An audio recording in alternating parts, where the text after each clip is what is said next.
Salama daholo ndao indray raha ho resahana ny mahakasika ny fifidianana izay matetika hitantsika atao ao Madagasikara ao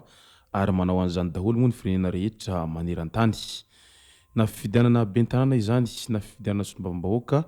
indrindra fa ny fifidianana filoham-pirenena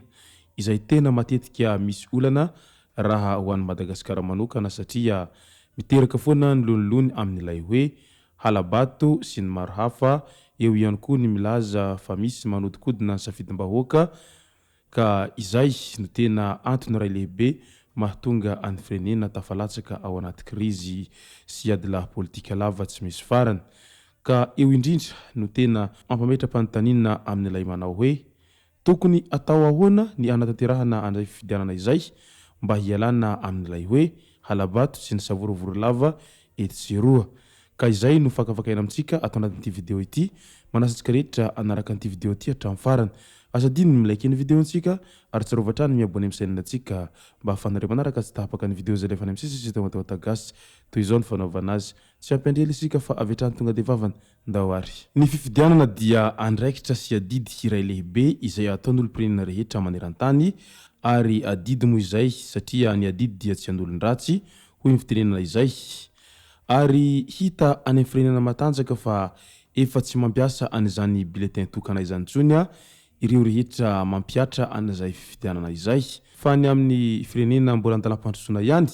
no mbola ao anatin'ny fampiasana an'izany bulletin tokana izany. Ka eo indrindra ny mahatonga ny be sy ny maro mametra-panontaniana amin'ilay hoe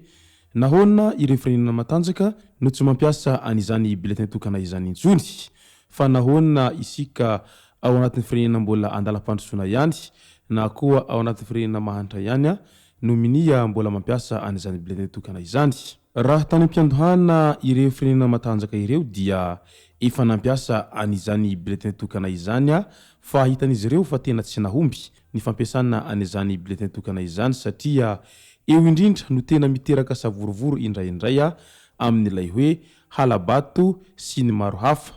Ka mety ho zay no antony iray lehibe izay nahatonga azy ireo nanapa-kevitra ny tsy hampiasa an'izany bulletin tokana izany intsony mba hialana amin'irony lonolony amin'ny halabato sy ny fanodikodinana ny safidim-bahoaka irony. Ka teo izy ireo no nitady fika hafa mba hanaovana an'izay fifidianana izay. Ka ny fanontaniana mipetraka raha amin'izao fotoana izao tsy azo ny malagasy atao ve ny miala amin'izay fampiasana bulletin tokana izay mba hiarovana ny safidim-bahoaka sy mba hialana amin'izay lonolony lava amin'ilay hoe halabato sy ny maro hafa izay sa ahoana ho izy nareo. Ny zava mateti-pitranga mantsy dia isaky ny misy ny fifidianana izay na fifidianana solombavam-bahoaka io na ben'ny tanàna io na ny filoham-pirenena io raha ho an'ny Madagasikara manokana dia saingy ahitana sy ahenona foana an'ilay hoe halabato fanodikodinana safidim-bahoaka sy ny maro hafa. Ka izay no isan'ny tena miteraka adilahy politika nefany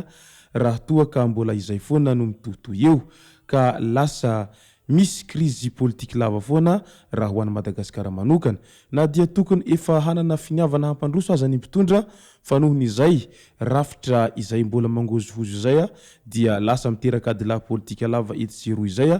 dia eo indrindra no mahatonga ny Madagasikara lasa mikrosofahana tahaka an'izao fa tsy mety tafapetraka mihitsiny ilay stratégique amin'ny fampandrosoana an'ny firenena izay. Ka maro ireo olom-pirenena izay mametra-panontaniana sy manome sosokevitra somary adaladala moa ny sasany tahaka an'ilay hoe rehefa atao ihany ny fifidianana ka rehefa tsy atokisana ihany ireo ratsamandraika rehetra ampikirakira an'izay fifidianana izay nahoana raha tonga de atao tsangatanana fotsiny dia am'izay manko tonga de fantatra fa eto amin'ity fokotany iray ity dia Iranina no nahazo tsangatanana maro indrindra dia amin'ny fokotany manaraka ary indray dia Iranina no nahazo tsangatanana maro indrindra. Amin'izay mantsy tonga de hita miharihary ny safidim-bahoaka amin'ny faritra tsirairay avy fa raha toa ka mbola hiandry any voka-pifidianana izay ho kirakiraina amin'ireo rehetra raha tsy amandraika ampikirakirana zay mantsy itsika dia lasa miteraka foana ilay lonilony amin'ny tsy fatokisana amin'ny hoe sao dia misy ara manodikodina ny safidim-bahoaka sy ny hanao halabato ao ambadiky izao rehetra izao a ka iny indrindra no lasa mampiady lava isika samy isika ka lasa tsy mety izany. Matoa ireo ratsy amandraika ireo no natao hisahana an'izay fifidianana izay a sy hamoaka ny valin'izay fifidianana izay a dia ireo zany no tokony azo tokisana amin'izay asa napetraka amin'izy ireo izay.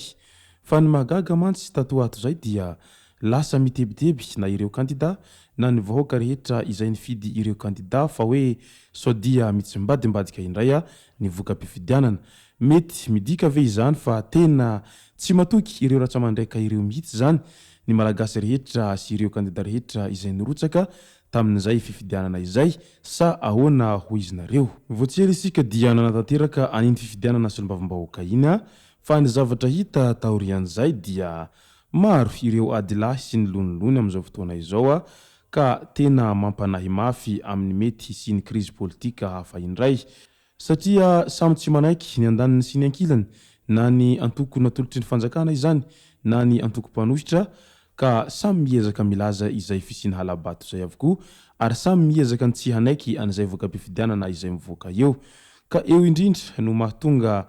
ny olom-pirenena tsirairay maneho hevitra amin'ilay hoe raha toa ka tahaka an'izany foana ny zavatra ho isy nahoana raha tonga dia tindrena vetrany ireo solombavambahoaka izay ho alefa isaky ny distrikta amin'izay mantsy dia tsy misy tsony ny fifidianana izay fa ny olom-boatendry no hisahana an'izay asa amin'ny mahasolombavambahoaka izay. Hita taratra ihany koa amin'izao fotoana izao fa tena mafy dia mafy ny ady izay samy te ho eo amin'ny asa solombavambahoaka izay ka noho izay dia misy ny fanehoan-kevitra olona maromaro amin'ilay hoe tena mamy tokoa ny seza matoa ireo rehetra kandida miady mafy mba ho lany an'izay solombavambahoaka izay. Tena fitiavana hampandroso ny faritra sy ny distrikta izay nirotsahan'izy ireo ve no tena antony izao mahatonga azy ireo miady mafy amin'izay teo solombavambahoaka izay a sa noho ny fitiavana seza sy ny tombotsoa ao ambadika an'izay asa mahasolombavambahoaka izay no mahatonga azy ireo no mifanasa vangy mihitsy a amin'izao fotoana izao a eraky ny tambazotry tsirasira Facebook ao ary tena hita fa samy tsy manaiky lembenana avokoa ireo antoko rehetra sy ny kandida rehetra izay nirotsaka fidiana tamin'izany solombavambahoaka izany. Raha izao savorivory lava amin'ny adilahy politika lava tsy misy farany izao mantsy no mbola hitohitohy dia